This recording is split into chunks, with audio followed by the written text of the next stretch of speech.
And we are back. We have Nicole Stoner. We have Sarah Browning. We have open lines. 402-729-3383. While we were at break, somebody called and asked about that shovel I was talking about. It's called the Root Assassin, and it is available at Home Depot. It's available at Amazon.com.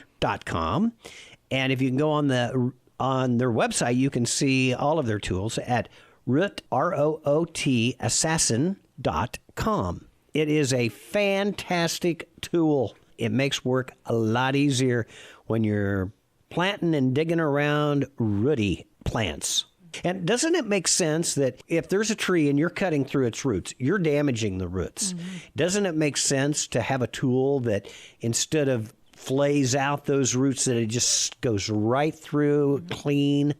So that's another. We talk about that a lot when we talk about pruning, about making good clean pruning cuts. Right. It is important also when you're thinking about the roots to make a good clean cut on a root when you're doing that. So yeah, definitely. Yeah, and there you heard from Sarah Browning, a UNL extension educator, backing up what I'm blathering about.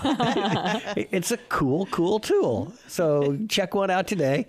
Once again, at Home Depot, Amazon.com, or check out their website, rootassassin.com. And make sure it says Root Assassin. There are imitators out there. You don't want one of those.